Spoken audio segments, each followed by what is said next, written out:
Tenemos a Larissa Diverset, la tenemos aquí para conversar con ella. Larissa Diverset, directora de Cubalex, que es una organización sin fines de lucro y por supuesto no gubernamental, que se encarga justamente de atender estos casos que no son interesantes para la justicia de la dictadura de Cuba.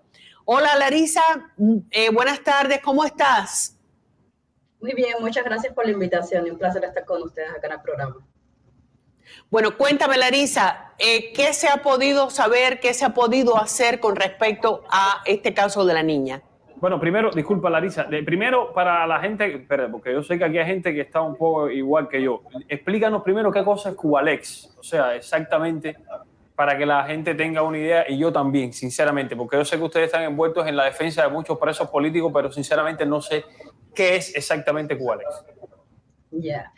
Cubalex es una organización defensora de derechos humanos. Nosotros nos dedicamos a la promoción y defensa de los derechos individuales.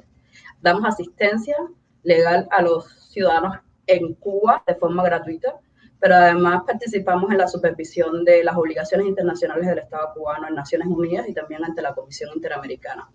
Y bueno, la participación consiste básicamente en presentar informes temáticos sobre la situación de los derechos humanos en Cuba, también sobre los tratados internacionales que Cuba es parte, una de ellas la Convención de los Derechos del Niño, la Convención para la Eliminación de toda la forma de discriminación contra la mujer, la Convención contra la Tortura, y ahí en base a la información que obtenemos de los casos individuales y de algunas investigaciones que nosotros realizamos, pues presentamos estos informes y hacemos un análisis legal sobre las normas de derechos internos y las normas internacionales.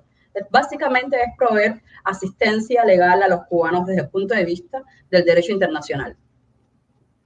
Ok, perfecto. Ahora cuéntame, Larissa, sobre el caso de la niña. ¿Qué han sabido, qué han podido hacer? ¿En qué punto está toda esta investigación y todo este proceso? Yo conversé ayer con la madre y, bueno, uno de los principales obstáculos que tenemos es que no hay acceso a la documentación del expediente porque las víctimas no son parte del proceso penal. Entonces, supuestamente son representadas por la Fiscalía, ya sea Fiscalía Civil o Fiscalía Militar, que en este caso, al estar presentes 3 de los acusados o supuestos acusados estarían en el servicio militar, entra la jurisdicción militar por preferencia y supuestamente las víctimas son protegidas por la Fiscalía.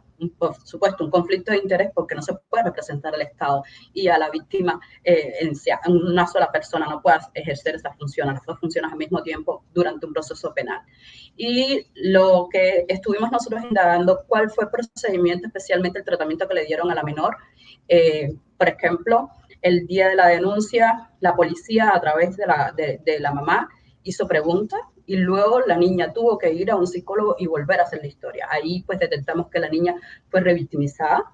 El otro punto en el que también nos dimos cuenta es que no le proveyeron asistencia. La madre fue la que buscó asistencia psicológica para la menor. El Estado no se la proveyó. O sea, no le dieron estos recursos cuando es una obligación del Estado. Y otro de los temas, bueno, que los que habían sido detenidos ese día fueron puestos en libertad. Eso fue algo que a nosotros nos llamó mucho la atención porque las víctimas no ser parte en el proceso podrían estar interpretando la norma por otro delito que no es específicamente el de violación. Y pues, por ejemplo, hay delitos en el Código Penal, el estupro, y es muy complicado, pero este estupro dice que el que tenga relaciones sexuales con una mujer soltera mayor de 12 años y menor de 16, empleando abuso o autoridad o engaño, incurre en una sanción de privación de libertad de 3 meses a 1 año.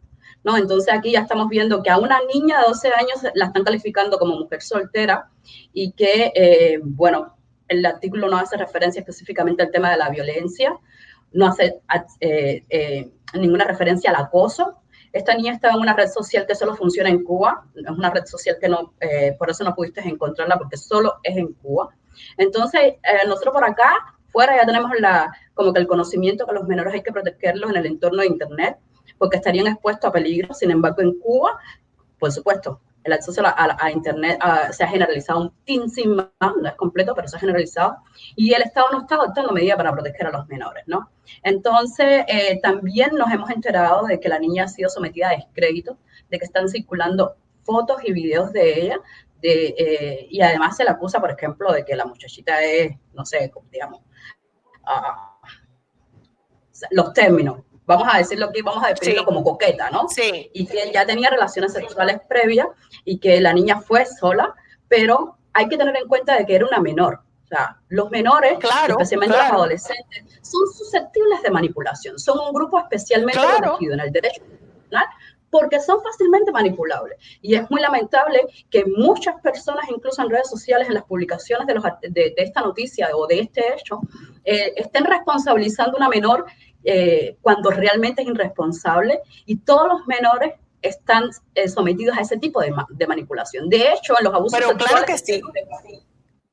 Claro que sí, Larisa, a esa edad se están despertando muchísimas cosas, y cuando una menor cae en manos de un adulto, que además es un adulto ya, digamos que preparado, aunque no preparado académicamente, sino preparado por la vida para seducir, para convencer, para darle la vuelta, como decimos, como se dice vulgarmente, bueno, pues agarró a esa niña y la convenció, pero eso no le da derecho absolutamente a nadie a desprestigiar a esa niña y a decir, como siempre o casi siempre ocurre en este caso de abuso con las mujeres, que las mujeres son las que tienen la culpa. Pero eso es algo que se repite en Cuba. Recuerda la otra niña que también fue violada en Pinar del Río. En Pinar del Río, que tenía 14 años y bueno, ya era culpa de ella, porque tampoco...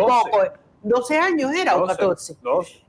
Que tampoco era tan niña. O sea, si es una niña de 2 años, sí es una niña, pero si es de 12, no es una niña. Entonces, está muy mal el Código Penal y está muy mal la vara con que se mide en estos casos, la violación, el estupro, el abuso, todas esas cosas que nosotros sabemos. También un detalle es que la ley está dando un mensaje se puede tener relaciones sexuales con niñas, o sea, considerar que la propia ley califique mujer soltera mayor de 12 años, es muy fuerte, ¿no? Y que a estas alturas este delito todavía esté incluido en el Código Penal, pues la gente puede sentir más miedo de salir a la calle sin nasaúcos que tener relaciones sexuales con una menor. Eso es algo que no es suficientemente enérgica para reprimir a las personas. Y no estamos hablando solo de hombres, los niños también estarían expuestos a este tipo de abuso. Y no hay ningún tipo de protección, por ejemplo, para los varones entre esas edades, por ejemplo, ¿no?